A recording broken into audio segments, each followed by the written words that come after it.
Okay, ready? Sorry. Oops. A little late. Anyway, I think we'd handed out the criteria, the proposed criteria the last time, and I just wanted to kind of do a quick little recap of what we did and how we got there. But what we tried to do is we took everything that we had been talking about from the two handouts that we had been given over criteria for public art that had already been done here in town. And as well as we took what the charge was from the council. So we kind of synthesized those and distilled them and kind of restructured them so we could have it in a couple of broader terms, but also in a way that we could block it into like 5 or 4 different groups. The other thing that we really did was we took and said, here's our goal. This was actually one of the criteria that the council had used, but what we did decide to turn it into a goal, which was the high quality, aesthetically appealing work of art that effectively expresses the needs and purposes of the project as defined in the RFP by the committee or by the commissioning body. And again, we can add anything to that if we need to. I think as we go through each of these, you're going to see that there is some overlap, and that's mostly because there's so much difference that's like each one of these makes a difference to each other, or they kind of just, there's nothing meshed together. So we didn't want to totally put one in one pocket without putting it in the other. So we did that as well. So I think if you'd like to, we can just go through them. Is that what you'd like to do? I think it makes sense to see what people's comments might be on each one, and then we can incorporate those and maybe send it around for a vote by the committee. Sure, happy to do that. I think when we talk about, and again, each of these are pretty straightforward, and we wanted to make sure that they were flexible enough to be adaptable for whatever is considered in the future, because there's, with technology and everything else happening, we want to make sure that these can be flexible to no matter what is considered public art and what we want to talk about as being part of public art. So the first thing we talked about was site, and it really gets to the availability of appropriate site. And it means the architectural, geographical, social, cultural context of the site and the immediate community will be considered, as well as the ways the public may interact with that art. The second one was accessibility, and it really is to promote the proposed artwork for all individuals, including the facility users, the surrounding community members, as well as those with special needs. We wanted to make sure that anything we looked at was accessible. The other was the safety and the liability. And it's really trying to understand what public safety and liability issues may be incorporated. There's also traffic patterns, and this is how would this artwork affect any kind of vehicular or pedestrian traffic patterns. And then the current conditions. Is there anything existing within that proposed site as well? And then there's always going to be some project-specific requirements, depending upon what that is, that we have to take into consideration for the site and other details specific to that project that's in consideration. So let's pause there and hear comments about that first set. And Sean, if you can help, because I can't see the full room, so people can just speak up and. Okay.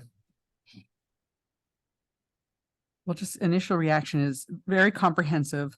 I did have one question about the whole public works angle. Would, any needs we might have to take into consideration for either build out at the site or maintenance of the site? Would that fall under project specific? I think those will come in the next section, Beth. Correct. That's, again, this is why it's you kind of have to look at it as a whole, but then trying to Okay. piece. I know it's a little confusing, but I think we hit that in the ongoing maintenance. Perfect. One thing I wondered, based on the presentation or the discussion that we had with Margot from the HDC, I know social cultural would include historical, but I wondered if we wanted to just spell out historical because of the HDC's particular interest in that. I wrote the exact same thing down. That sounds wise. And then just speaking from the landscape architecture's perspective, I think you hit a sweet spot. It's really nice. It's just enough to give a framework without being too OCD about it. So, right. And I also just wanted to say, because it wasn't on the recording, is that we did this, our general trend, we did talk about this, whether it was going to become like an ordinance or whether it was become, I would call it a guideline or a procedure or something like that. And I really like the non-ordinance approach to it. So it can be a working, living methodology that we use. Understanding that if it's written as an ordinance, that we got to follow it to the cross the Ts and dot the Is. And whereas this gives us a more flexible methodology that is going to be much more, so much of creation of art or public spaces or whatever it is an interactive conversation. This is much more of that. So Thank you for Very good. restating that. Yeah. Very much, because I I would think, want that to be on the recording. Yes. This is not an ordinance. and it's really true, because I think what we're trying to do is make it as flexible as possible and Yeah. also very organic, because again, we don't know what's going to be coming in the future. Yeah. So we want to make sure. On that- the other hand, it's very useful Yes, because, absolutely. we've already seen examples of basically an ego-driven artwork. Mhm. I won't mention any names or places, but we've seen that didn't look at really anything of this. It didn't look at traffic and circulate, all of the context for that particular project. If we'd had this as, as something that just to say, look, these are things that we think are important to consider. Thank you. So anyways, it's really nicely done. Anything else? I have two other small things. In current conditions, I wonder if we want to add something about the relationship to, I think that's what you're implying, but I think it's the relationship to existing artwork. I think this will come into play certainly in Bohenko Park, and if we do something with Pierce Island. So I think you imply that, but maybe actually saying that. And then the other thing under safety and liability, because there are always safety and liability issues with large outdoor pieces. It's maybe, in addition to understanding what they are, ways to address that there are ways to address the safety and liability issues, not just bringing them forward. And Bob, I'll let you take over now. I thought I was supposed to be here at 5:30. Yeah. Sorry about that. So you've done 1, 2, you're on 3, right? We did this, just the site. Say again? We did just the first section site. Okay, so, Just all right, finished that part right there. all right. So now, the next section, They're going through it. So the cost, I think when the cost, again, a lot of these things really kind of fall into the artist, which is going to be back on the artist experience in the background. But again, they sort of overlap. So we just wanted to make sure that they were called out in both sections. And if you look at the cost, of course, there's a budget, and the artist, of course, should submit a budget for total projected cost of installation and maintenance of artwork, including design, materials, fabrications, insurance, transportation, storage, and installation. And then the project completion. I think that we're trying to say that within this budget, we have to make sure that the artist can demonstrate the fact that they have some history in completing projects within the budget. The schedules is the same thing. They should submit a fabrication and installation schedule, project timelines, including the design review panels, fabrication, delivery, as well as the installation. And then, of course, there's the technical feasibility. And the artist has to confirm that there's a feasibility of construction and installation through history or through appropriate professional examination. We have to make sure that whatever we say or approve of and say, yes, this is what we want to do, actually can be technically achieved. And then, of course, there's the ongoing maintenance. I think this is where we were talking, Beth, through this one. It's the inclusion of a mandatory maintenance plan, including the materials used or proper care of such materials. And it's also the durability. Its structural and surface soundness, the operational costs that are included in that, and the inherent resistance to theft, nuisance, vandalism, weathering, and excessive maintenance. And will the work need ongoing updating or refreshing? And if that's so, who's going to be responsible for that? So that's what we covered in the cost aspect of it. Is there anything to add? Any changes? I guess I would just say that the first budget where you put installation and maintenance, I would take the maintenance out of that one because you've done Okay. a super nice job on the last bullet. Mhm. Issues that would be associated with maintenance. You might even say, I mean, you ask, and who will be responsible? Mhm. And will this be a city obligation, or, I mean, just, just to like, that's a good place to have a deep dive, because there is a lot of stuff out Yep. there. No, that's Not good. necessarily in Portsmouth that is Right. badly maintained and it looks terrible because no one knows how to take care of it. Right. So anyways, Building on what Bob just said, some of that is about preparation of the site. I'm thinking of the whale wall, and I wonder if that should be called out specifically. And that's where I was going with the, my mention of Public Works that came from our experience with the Portsmouth Community Garden. And Public Works was fantastic to work with, but we needed them really upfront to help Yeah. us with planning and the discussions even before we came up with a specific proposal. I don't know if that's the same for these scenarios. Well, it certainly was true of the burying ground, as you might imagine. So I wonder if even calling out in that technical feasibility, even mentioning something about consultation with Public Works because of what you're just saying, Beth. Should we put that up with the site, or should we put Mm. that with there? Would that be more appropriate in the site aspect of it? Maybe you need it in both. I mean, The it's site one needs to be thing to, appropriate, and then the maintenance needs to be yeah, appropriate, or Right. Okay. I think I mean, Kate has something she wants to say. Bob. I was just going to add, I think it's important to consult, but be mindful that you don't want them making a decision about where something goes because it's the easier place to put it. Mhm. You want to make sure that the committee still controls based upon best siting of a work.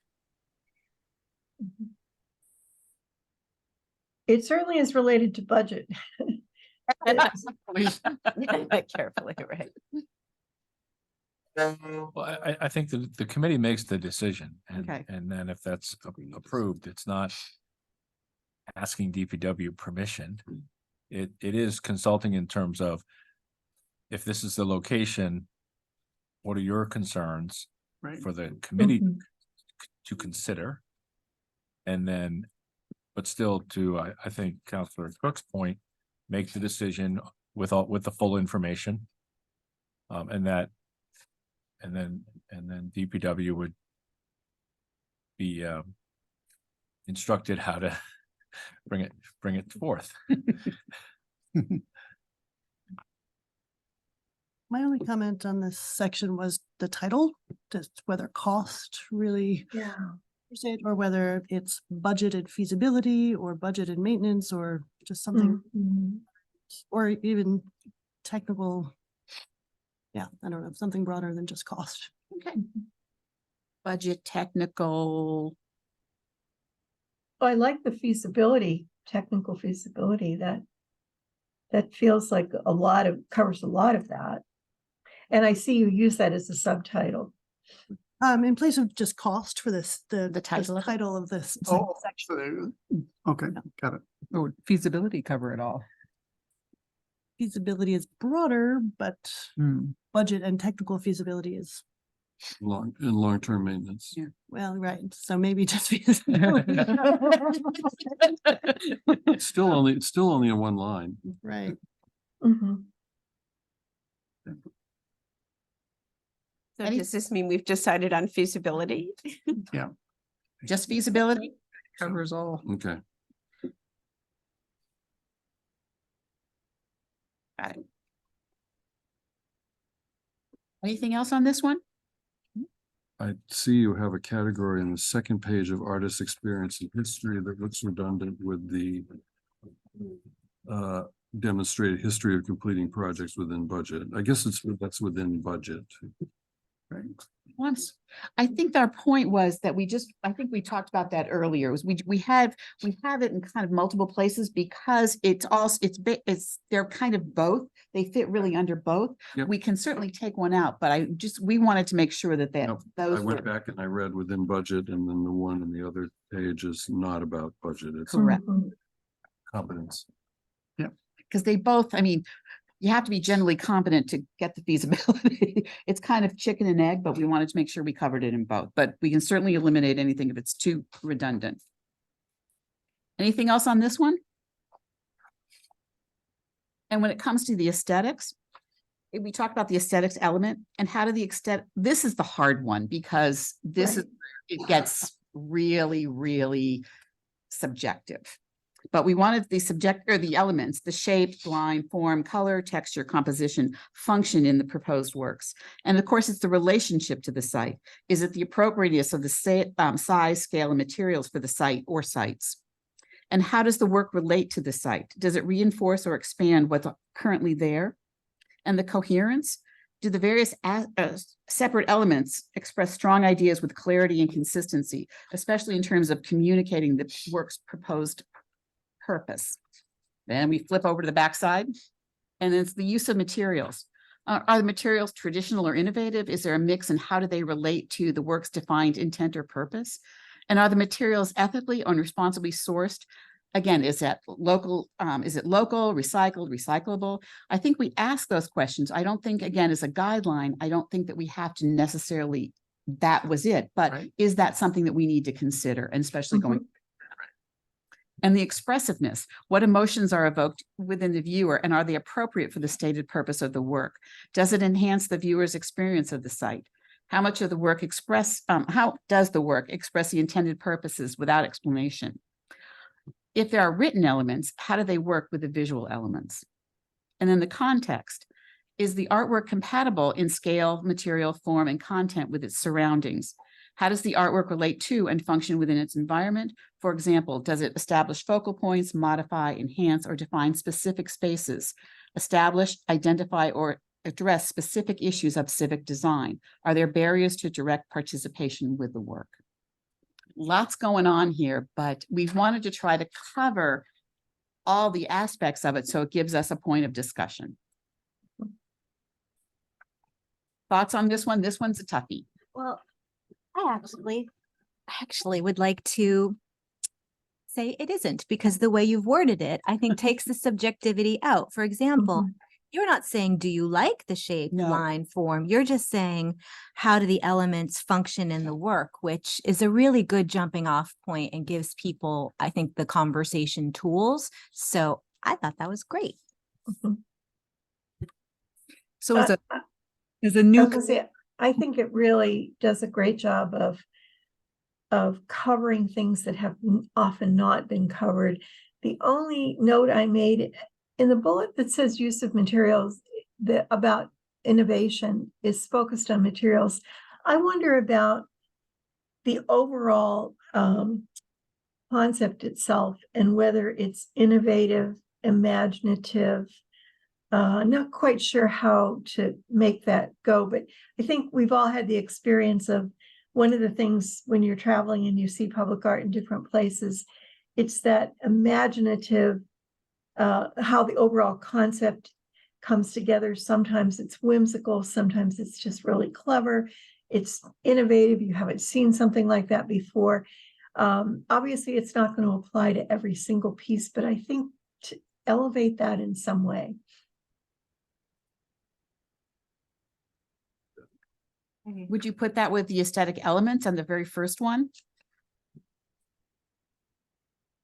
I think you could. I think the third bullet has an opportunity because you give one example that says, does it reinforce or expand upon what's currently there? Mhm. And what I wrote down is, or does it create a whole new vocabulary of place? Yeah.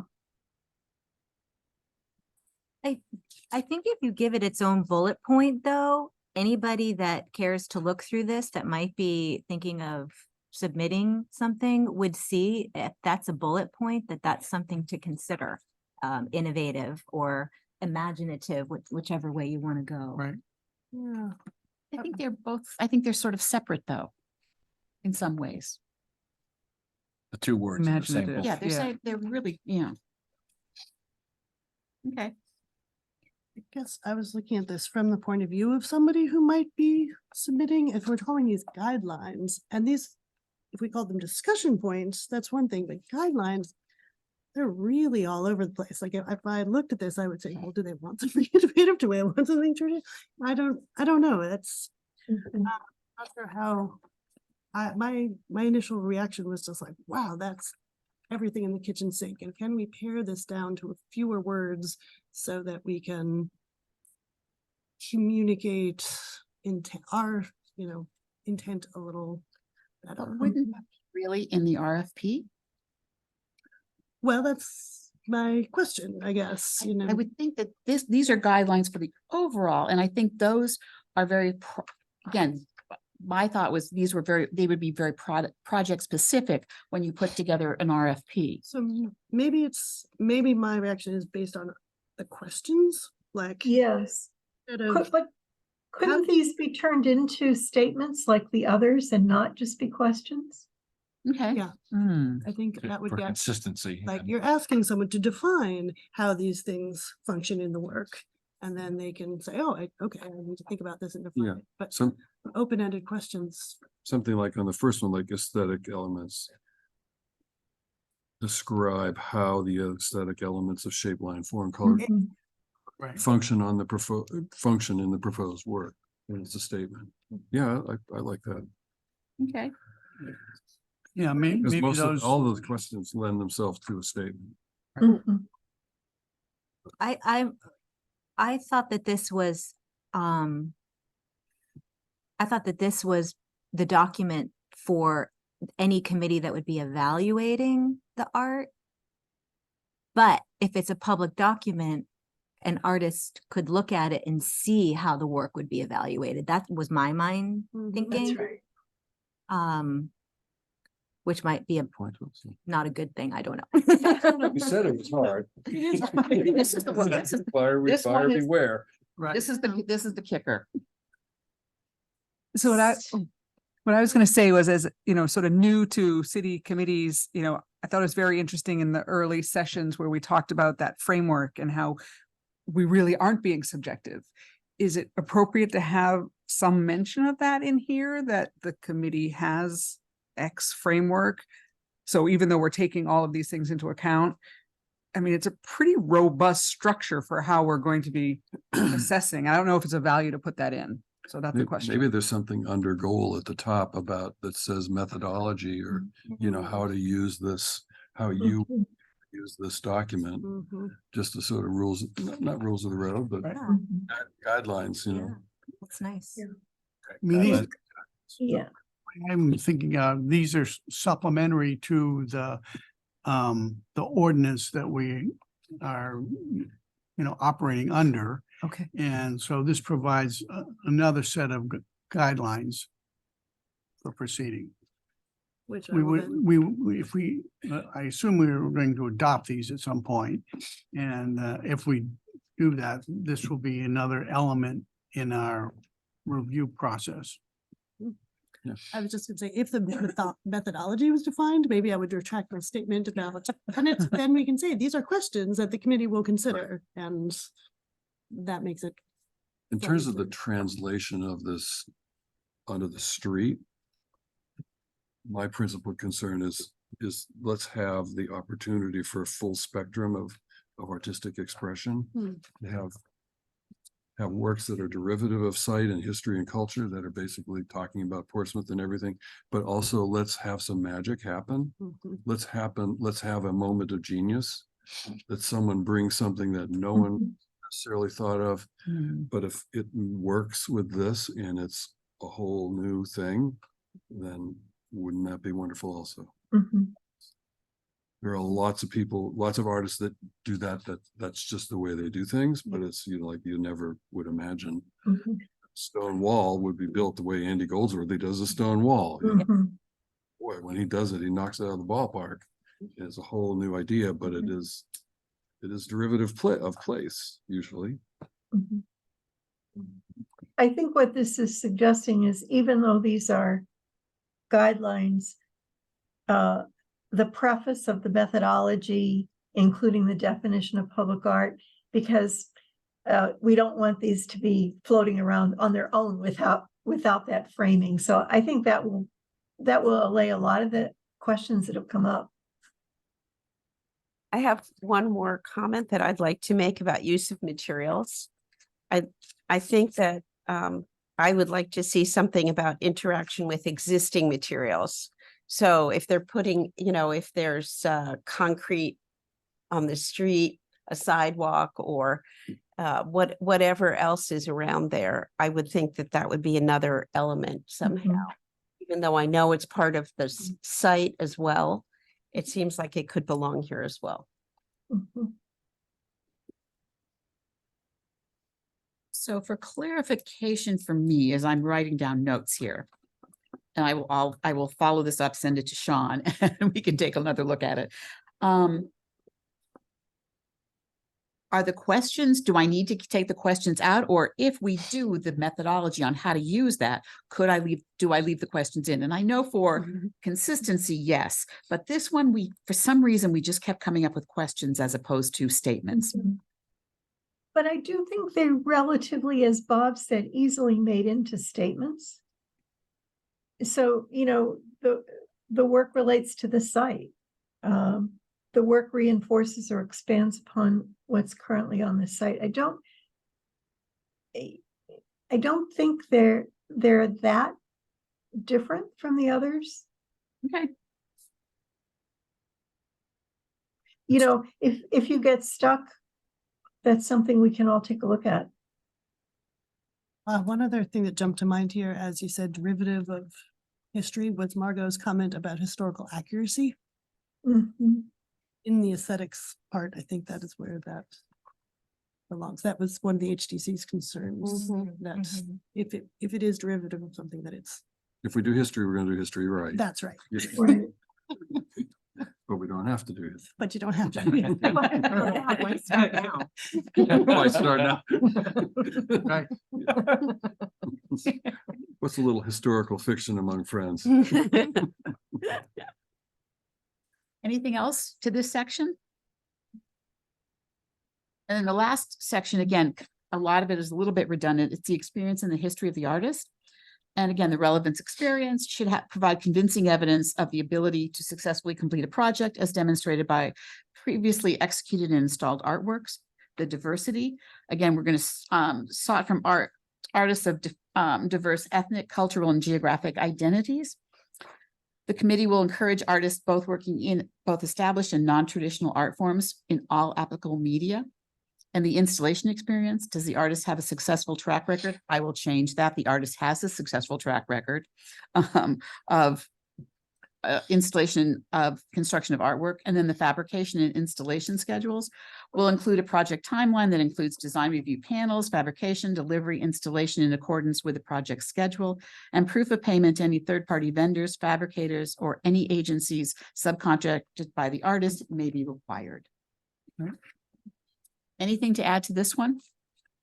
No. Our artists here? But something to raise just as a consideration. When we say we want to encourage people of all diverse ethnic, cultural, geographic areas, and then we say, but you have to have done this many times before. Those two things are often in conflict. Right. And that's just something that Is- is, we just want to make, I don't know if we change the guidelines. I'm just sort of putting Even it out to the group. Even Da Vinci had an atelier of other painters, and they're all at least. So, yeah, I guess what I would say is that, whether it's architecture or landscape or art, is that the integration of craftsmanship and fabrication is quite frequently something that brings in, people of particular technical competency to do the execution. So I don't think it has to be that the artist has to have shown, has to have shown that they've done the exact same kind of installation 10 times over. Yeah, you There's can. nothing more agonizing when you want to come up with something that's really cool and you need some help to pull it off, is that you should be able to say, I'm gonna have some help on this and these Mhm. brought in. Yeah, maybe, do it. or add his team, their team members. Yeah, I So think that we've there's- almost, so you- got it on the fabrication and installation schedules. Mhm. It's almost there, but I think it has Mhm. to do with their, Would you put that with the experience or the installation? Can I just, maybe there's a different way to approach it. So for example, when we were looking at some really, really creative submissions for the tower, the stair tower at Foundry Place, the submission captured our imagination, and they had the technical skills to build it, but not to build it, but not to install it without compromising the integrity of the glass. They just Mhm. they didn't have that, and they didn't have a plan for that. It was kind of like, so I Mhm. think we could say something like, in if, you know, in lieu of a track record, is there a plan? Or, you know, help me with some wordsmithing here, but like, yeah, is there a plan that describes how the installation, you know, Yeah. I'm trying to say, Plan to bring all the technical expertise needed. yeah, because I Right. think if they had been able to articulate a plan to us, the Foundry Garage stairwell could potentially look different than it does right now. Mhm. Does that make sense? Mhm. installation experience bullet is really close, and I'm just writing in here, the installation, construction / installation of artworks and the specific technical expertise, And to your point, to accomplish the installation Lisa. or something like, to accomplish it. have you guys noticed, and maybe it's just because I've been spending a lot of time on LinkedIn, there's a statement now on job applications that says, even if you don't think you check off all the boxes for this job, apply anyway. Mm. And, you know, we'll consider your whole application. I wonder if there's some sort of, to capture those emerging artists that haven't Yeah, had opportunity. I wonder if there's some sort of way we can say that. Mhm. Or, you know, like you were saying, demonstrating the technical, like a plan, but track record is always, it's a huge sticking point, and it's a huge thing that turns away. Yeah. Like, well, I don't have a track record, I'm not going to bother, so I don't know where it is, if it's in here or in the methodology or somewhere, but if Right. we encourage. Yeah. track I record. think the work plan is a good idea. And of course, one way to demonstrate that is if you do have a track record, but focusing it more on a work plan. Yeah. Would we take track record out altogether, or just both, put- or work plan, detailed work plan? Or is that I would just say, has the artist successfully completed construction installation of artworks and the specific requirements of this proposed project? I guess that's what I'm pushing back on. Yeah, Yes, yeah. yes. Well, Exactly. they don't have Or to have have it a themselves, detailed but they plan. might have to have that with them, as their team, Yes. like if Or they're do, supposed to do stained glass, but they don't do the stained glass Right. leading. Right. They bring in a person that does, Gotcha. and Okay, that they makes sense. design it, they do they do the design. Mhm. Some artists are doing a design and then they Have a partner with a fabricator. fabricator. Yep. That's Right. very, very common. Okay, help me out on this one. Yeah. You're still really close. So. We want to get right Mhm. there. So I could use a little bit, just where, as a group, where do we want to put this and how do we, you don't have to, I'll wordsmith it in a minute, but I just need to get some keywords in there and then I can work on this a bit. I have, So I think that what I'm hearing people say is we want the artist to know the technical expertise that's required. They may not themselves have carried it out, but we want them to understand the technical expertise and have a plan for acquiring any expertise that they themselves don't have. So could we also say in that last section, instead of calling it the artist's experience and history, could we say the art team's Right. experience and history? And so that it's clear that we understand that one person can't do everything in this project? Artist and or team. And or team, yeah. Right. Yeah. Could, oh, right. I Okay. think we might define what we mean by the artist. If we want to say the artist all the way through here, maybe in our methodology, the artist, Yeah. being team of, whatever, Yep. just. Yeah, I mean, it could be a footnote where you could say, Mhm. the artist consists of, it could consist of a Right. team Then it's, of technical specialists, Exactly. Anything else? I have one more thing. Often these projects, As long as you get the saying that. gist. Yeah. Trust you as long as you get the gist. I'm thinking of, I'm thinking of how they actually provide this to us, and I'm thinking like, okay, so I'm looking at an RFP for something like this, and I read the first one here. And it takes 3 lines for us to say, we want their resume or their CV. I'm sorry, We could you, want their resume. oh, Basically, resume. we want a resume, we want a project list, we want some references from people who, you Mhm. patients for that you've been successful. Right. And that you are on budget. I mean, basically, this is where but they shouldn't have to create from scratch stuff that is, I mean, we should give them a nice, clean way of presenting their credentials, because Mhm. most Sure. they just, that's a living document that they do, and they refresh it every now and again, and that's really what we want. So if there's a way to simplify that, that makes, because it's one thing to do the artwork, and it's Right, but another to wouldn't to that be in submit the the file. RFP, what we're Yeah, specifically suppose, asking? yeah, for? yeah. Because this suppose. isn't their Yep, document. that's a great, This is our document. Yeah. good point. There's one other area I think that should be called out here. A lot of times the public art includes engagement of the public, a public process. And that's an area where it is important if that is proposed, that we do see relevant experience related to that.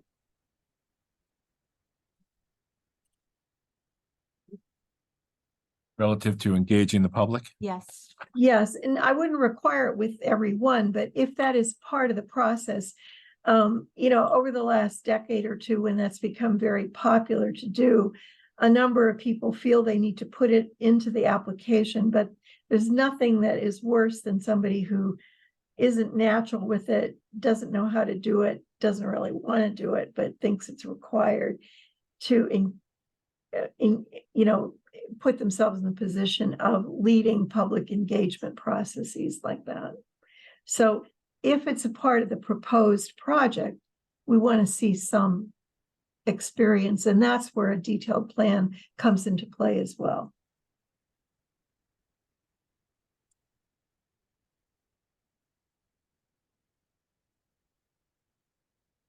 One last time. Anything else? Don't keep asking that question, John. What I'm hearing is I'm going to take this back, and Mara and I will work on this kind of with all these changes and things that you have suggested. Right. I will send it to Sean to send out with the changes and updates. Right. Yes. And then maybe the plan would be to, if we reach consensus, adopt it at the next meeting. Does that work? Everybody, okay?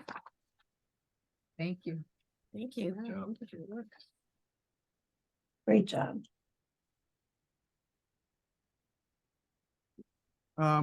City council referral for walks at Prescott Park. Kate, do you want to just weigh in on this briefly? I mean, we received a statement from you that it is being referred, but we haven't received any official document. Should we expect that or no? So there won't be any official document. It was just a motion to I made the motion to refer it to the Public Art Review Committee. And the council voted unanimously to do so. And the request was really, it's a referral because there's a question of, is this a piece of public art? If it's a piece of public art, then what should the city do with it? Is really, and that's really what the council wants to know, you know, ultimately. So, so we just want an opinion from this committee and recommendations if you believe it's a work of public art. So, Chris and I talked about this, and I think both she and I are willing to prepare a response back to the city council, in which we would do a draft memorandum. Then we would send it to Sean, and he would distribute it to the rest of the committee. And then we would like your input. We're just trying to simplify it so that there's some document to react to, rather than everybody having to come up with an idea and a set of recommendations. And then everybody can weigh in on it, and then we'll finalize it. We'll try to reach consensus, and then send it to the city council. Does that sound? Yep. Like And I think I might have jumped the gun, but came up with a recommendation or idea that I shared through Sean. Thank you very much. But again, new to the committee, wasn't sure if that was the right approach, but was inspired to do so. So had done that. To me, this is a really important opportunity to reinforce the definition of public art that is found in the ordinance and in the guidelines, and which says public art works are meant to be enduring, original artworks of the highest quality and craftsmanship. I mean, that's the first sentence. You know, it obviously goes on, but I think that by defining, it doesn't mean that things aren't valuable if they're not public art, or that they don't have a place in the public realm. But I think we want to, as a committee, really be real clear about what fits into the public art as the ordinance that we're working under, and what might be something else.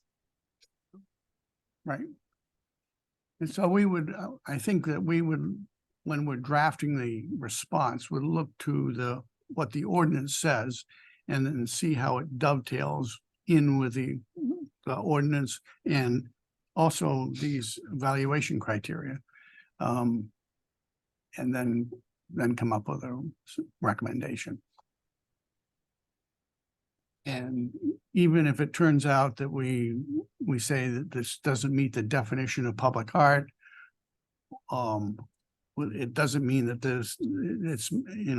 it's something that's meaningless. Obviously is freighted with a lot of meaning to lots of people. And then we could, make a recommendation to create something that would respond to that.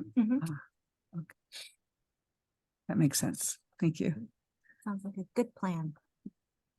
So I'll read here. I was curious about the whole backstory on this, and I wanted to ask this in a question in one of our minutes last, but I got scolded for like having discussion in a public forum. So anyway, so I Googled it. Says, can you still do love locks in Paris? So the context was that there were so many locks on one of the bridges that 45 tons of fencing fell into the Seine. So though the Point des Arts was once a place where lovebirds could express their amour for each other by placing heavy metal locks on the bridge, it is now forbidden by law and controlled by the local police authority to place a love lock on the famous bridge. And apparently they used to people would throw away the key, and they could. Right. So if you look at our country's divorce rate, I think it's. I don't know that it's public art. I think it's public demonstration. It's, right. Which is a different conversation. Right. I don't know. But it could become public art if we wanted to. Well, I think, Put out an I mean, we have a RFP to- history. I mean, look at what happened after 9/11 with the stuff that was all on the fencing. We have look at car accidents along the highway. We have a strong desire to remember and honor people or we had strong feelings for, and Right. and I'll leave it at that. But We have a hope- process. yeah, hopefully we can come up with a set of recommendations that we can reach consensus on, and then we can send it back. And I don't want to spend a lot of time belaboring it. We'll just make the recommendation and then send it back to the city council. Okay, updates. Chris, you want to, you prepared that memorandum, Sure. At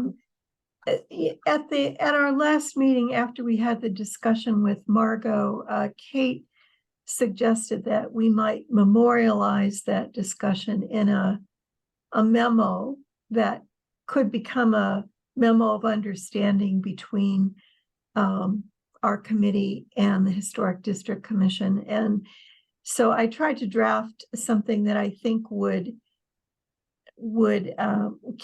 picked up the things that Margot said and would characterize kind of how we ended up the discussion. Our thinking is, after discussion and hearing changes that you all might suggest for this, that we would provide it to Peter Britz as the planning director, with the suggestion that, it be discussed with the HDC. And again, I think we all thought that we should pilot this. We should see how it works out, that we don't want to go to procedural guidelines or ordinance or anything like that at this point, but that we would have kind of a memo of how we might work together on this. And subsequently, Kate, I think, can add to this, because there's been some discussion of signs and the difference between signs and public art, which is where the HDC confusion often comes in. So apparently there's work in progress on that I believe this dovetails with, but maybe we should hear from Kate before we then see what people would like to do with this memo. And I'm involved in this in a roundabout way, because I was asked by a fellow counselor who normally handles land use to look into the sign ordinance, because their committee doesn't have time to do it. And usually the conflict that we have that occurs around the sign ordinance in at the HDC or at zoning board is around art. Is it a sign or is it art? So I approached the city to start that discussion of how do we address the sign ordinance and make sure it's clear what is art. And so in those discussions, I think that, generally we're happy with this memorandum exchange. This is a very good place to start. There are potentially some other steps that also could be taken. I remember our planning sustainability director, Peter Britz, saying that maybe he would consider like putting a checkbox somewhere on an application, so someone could request a pre-review by the Public Art Review Committee, so that it comes with, so a work comes with an opinion before that review process starts at HDC or zoning board. And I'm just starting these discussions with the legal team. So I asked our senior staff attorney, Jane Farini, to come today and to share thoughts. I believe she's there, so it might be worthwhile hearing from her. Hello, everyone. Needless to say, we have examined the sign ordinance. It doesn't just live in our zoning ordinance. It lives in Chapter 8 as well. And the legal department has had several conversations for different reasons, not just this particular reason, on the sign ordinance, and have determined that it definitely needs work. So tell you that. Yes, it definitely needs work. So we are going to be addressing that very soon, possibly just a memo to the city council with a recommendation. But it's layered, it's layered, it's nuanced. There are First Amendment issues as well.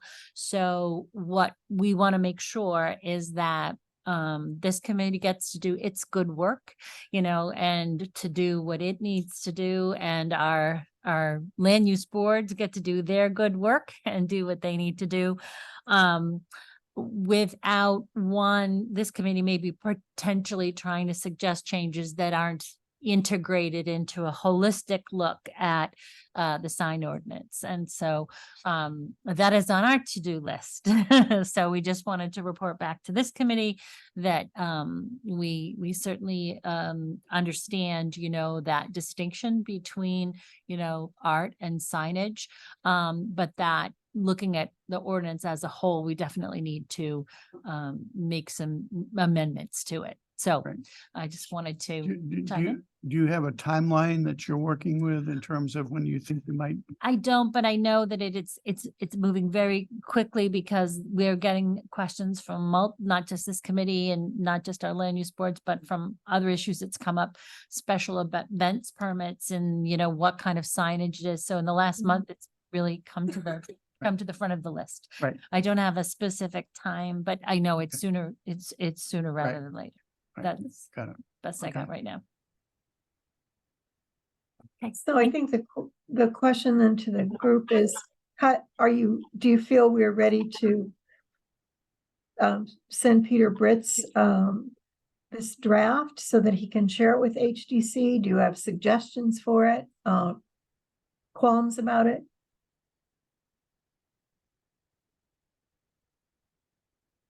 I guess the question is, has everybody seen this? Oh, well, that would be a reason to be concerned. I didn't know that. It hadn't- Usually when I get something, I send it out the same day, so. This public art review. No, this is a. memorandum of This is my understanding. issue Yeah. that I need yours to read. Right. Yeah. I don't think we. I don't think It so.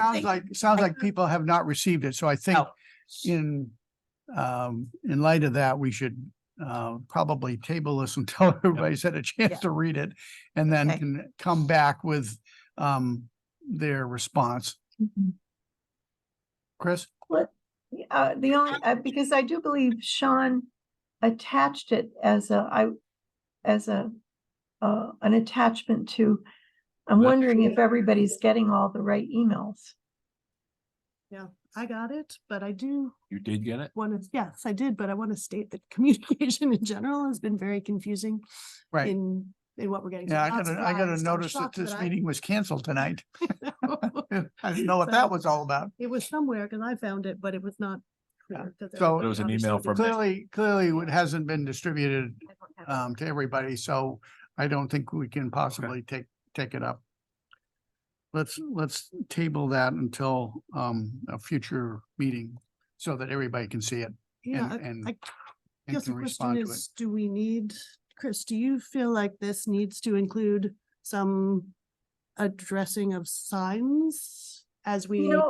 Before I heard Jane, I did, but then after I heard Jane, I thought maybe it not because the sign issue is obviously larger than this, so that would We'll just leave it alone and. leave it alone until that works its way through. That's kind of how I'm thinking about it now, Alyssa. Great. All right, we'll just table that for now. Discussed and vote on a CIP request and it's due on September 15th. Previously, Chris had pointed out that the city had put in an amount of money on an annual basis for street trees, for example. Mm. And there's no reason why we couldn't request an annual allocation in the capital improvement program for public art. So we start building up the trust fund. Yep.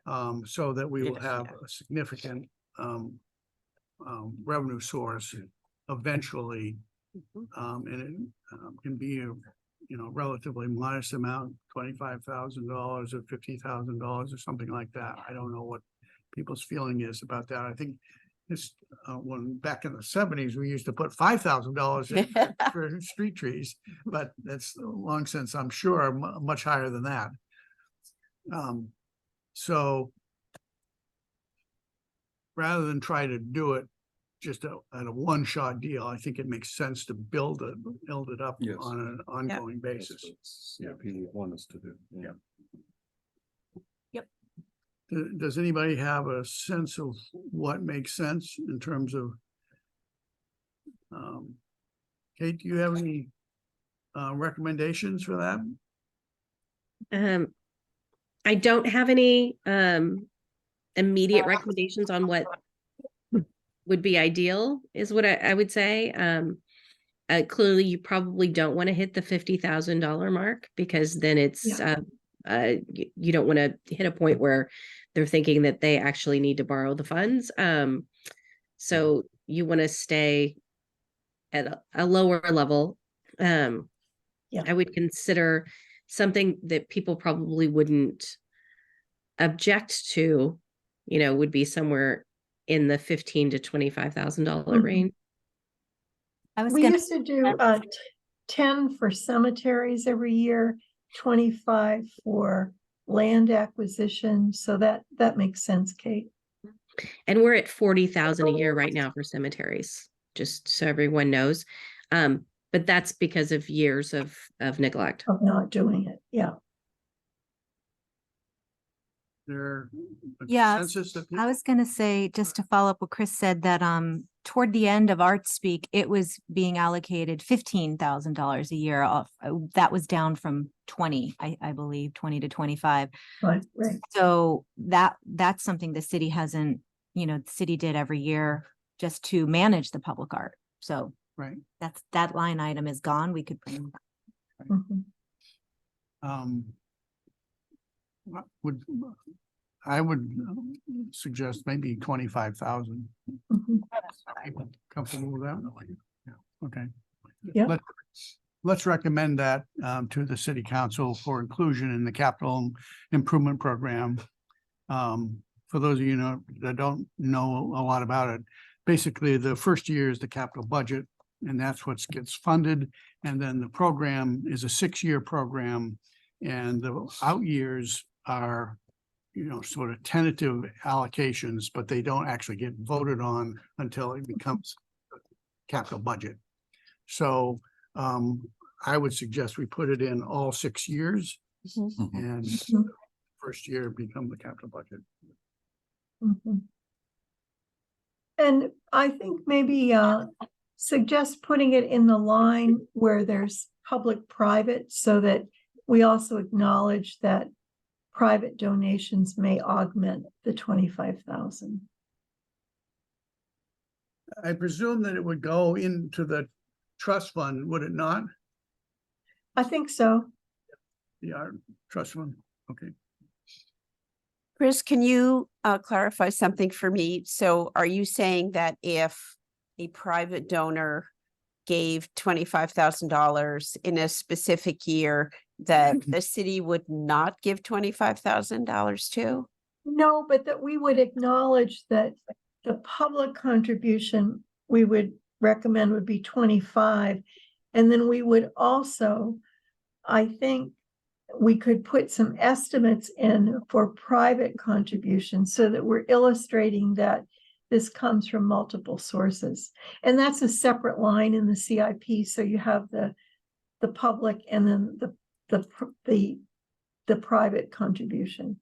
It just as a way to, honestly acknowledge what has happened in the past, that much of what has been done has been private. So it augments, almost doesn't quote match, but it augments and allows you to do some things quicker, build up the money quicker.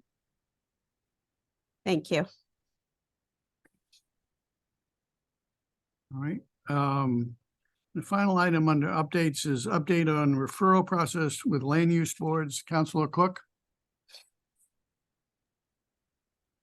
I pretty much said what I was thinking earlier, but since we're not moving forward yet with the memorandum, I would suggest it might still be worth reaching out to Peter Britz and see if he has had any ideas or thoughts on adding that request for review option, that checkbox on applications. And the reason I'd say this is that it has been brought to my attention that there are several projects coming forward that have public facing art elements in them. And I have already been contacted by a few applicants about how cumbersome the process is and the concerns about going through the HDC process with a piece of public art. Mhm. So I wonder to that end if it would be appropriate maybe for Sean to talk with Peter about this memo that we're doing, just to as a way to alert him that we have something that will be coming to him that responds to what Kate is talking about. Sure, I can do that. And Councilor Cook, I just have a question because you used the term public facing art. So we're talking about art on private property that is public facing. So it's not as I'm learning here, public art is art on public property. This is art on private property, but to your term, public facing, that's different, right? it is. The reason I'm using that terminology is that we have defined public art in the ordinance to be on public property, or that is the ordinance was designed for the Public Art Review Committee to review art on public property or art for our public spaces. And we want to make sure that they understand in planning that there is clearly, an element of public to art that's even on private property, and that this committee has a role in that as well, or can contribute in assisting with review in that case. Yeah, for another discussion, but I think that needs to be changed in the ordinance because nobody in the rest of the world defines public art that way, as only on public property. So I think, especially if this committee is going to be charged with helping to review public art that's on private property, we need to get that clarified. That would be helpful. Yeah, and I think we want to be very cognizant of the fact that the city has already an extremely burdensome land use decision-making process. And I don't want to get in a position that we're going to add yet another layer on the whole process. I think that we want to be in a situation where it's replacing, if we're going to do it, we replace some step and take that out. Right. We're not adding yet another layer decision-making process. I've been on both sides of this and I know it excruciating. That's where the pre-review could work really well, that it takes that place. And there's also a possibility of adding some language to the Public Art Review Committee's ordinance around if at any time an applicant in the process wants a review for the Public Art Review Committee, that they could request one. So that it's not that they're required to have one, but if they get into a situation where they're concerned that they're not going to get, that things are not going to go the way they think they are as far as public art versus sign, or that they could request a review from Public Art Review Committee to make that at least a recommendation back. Anybody else would like to add? Okay. All right, next steps, city council referral of Pierce Island Public Art. That's something you have data on, or, I do not. okay, Kate? Well, it's just that the city manager deposited the money in the Public Art Trust for the Pierce Island wastewater treatment plant. So there's $150,000 that's been deposited in the Public Art Trust for this committee then to initiate a project related to that capital project. It's terrific. That, it's as a result of the public, the sewage treatment. And the percent with the upper limit of the 15 million, so that's where we get the 150,000 from. Yeah. And it remains to be seen where that, we're obviously not gonna put it inside the sewage treatment plant. But you know, Pierce Island and there's Fortree Island in the immediate vicinity. Those seem to be like logical places for that to occur. Okay.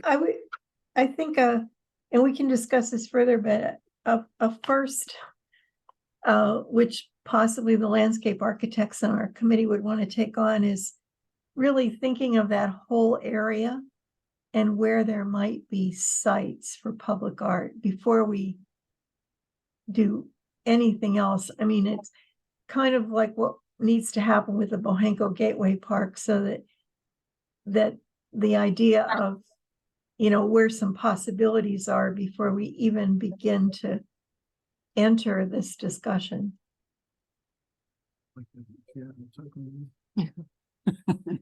I think we should just work together on this for a while. Okay, all right. Let's just let this unfold. Yeah, I don't think there's any. I mean, if there is a plan for improvements for Fortree Island, it's pretty beat. Yep. It's very Yeah. beat.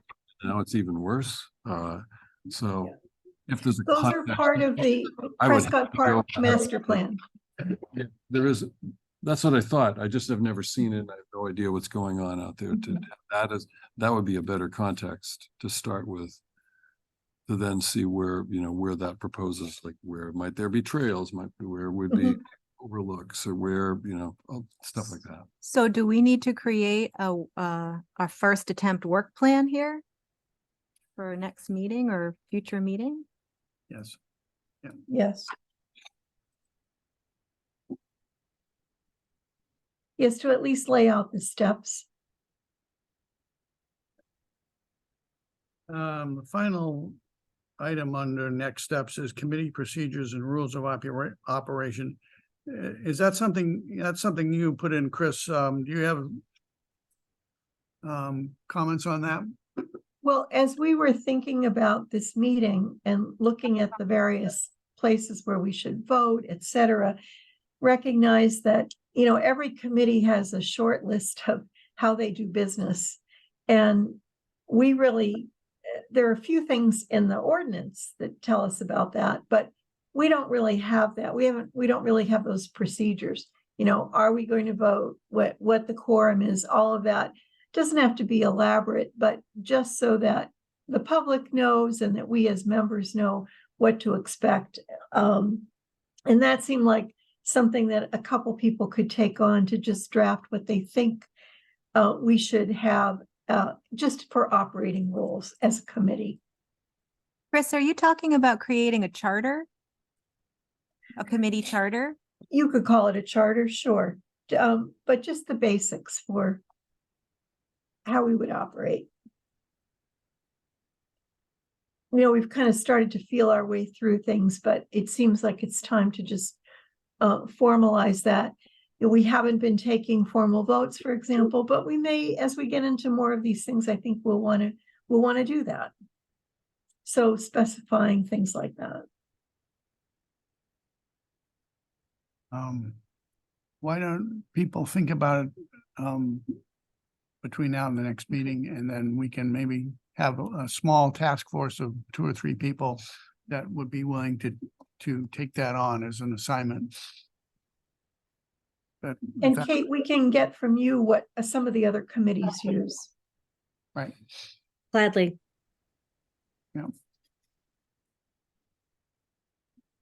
okay. We skipped over at Sagamore Bell. And it's- I'm sorry, we 28. we missed the Sagamore Bell. Is there anybody would you like to comment? Give a quick up. Sure. So I have some good news and I have some not so good news, and I'll start with the good news. We had the bell appraised and that was donated, which was great. And it was appraised for $9,500. And Terrence Parker gave us a concept, which was very simple and elegant and looked great. But the not so good news is that the donor is getting cold feet. So I'm meeting with her again on Friday afternoon, this Friday, to talk her through. She had some concerns about the bell being outside and you know, about what would happen to the bell, you know, so we're kind of working through those. I did some research that I've shared with her and we'll see, you know, I want her to be totally comfortable with it. I think there's some emotional things going on too, with the connection with the bell. So that's the update on that. So if we get the answer from her that she does want to go forward with it, we're all set to go. Right. I share the donor's concern a little bit myself. Because that is an unsupervised location. And while it would be very enticing for kids or anybody to be ringing that bell incessantly, you know, that's the first thing that goes is they clap it. Just, you know, it gets destroyed if it's not maintained. I mean, maybe one way to think about it is, does it belong inside somewhere rather than outside? Just something to consider. Yeah, she mentioned that and mentioned, you know, somebody had suggested possibly the library or City Hall. Right. So that was an option.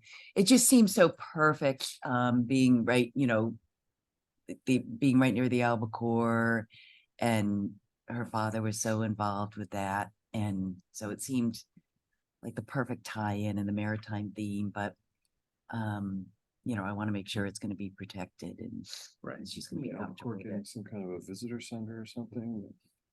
That someone was working on interpretation there. At the Albacore? Yeah.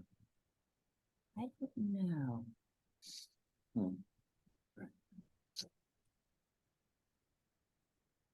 Thank That's you. it. All right, thank you. Thank you. Do we have anybody that wants to make public comments? Now appearing. The next meeting is September 27th. 5:15? 5:15. 5:15. Yeah, and somebody's not gonna cancel it. We haven't figured out how that happened, but Let's make a quick, public comment. I don't know if I should say this, but, Can you just state your name for the record? yes, Ernie Greenslade, with the P&H 400, Legacy Subcommittee. And, I just wanted to mention, you know, we met with the group at the last meeting, but I just wanted to mention that we did send out the RFP, for the Sija Chen sculpture. And we received many, many proposals and, you know, we've let the artists know that we'd like to keep those on hold. So just so you know that we have some incredible concepts, proposals that have been submitted for sculpture in the Bahingo Gateway Park Maritime Sculpture Garden. So just something to keep in mind. There are resources available. We have a lot Is of that like a digital library?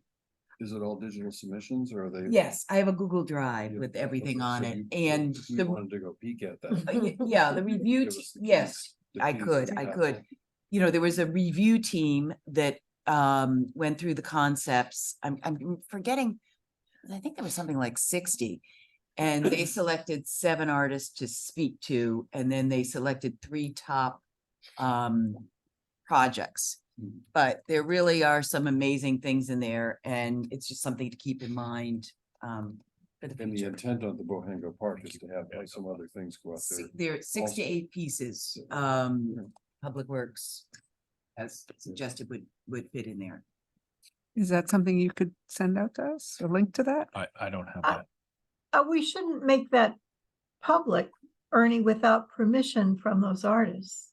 Yeah, I think, I wouldn't share it with the public. You know, I did say to them, we'd like to keep those ideas for consideration, and one artist didn't want to be part of that, but everybody else, I guess implicitly agreed to be part of that.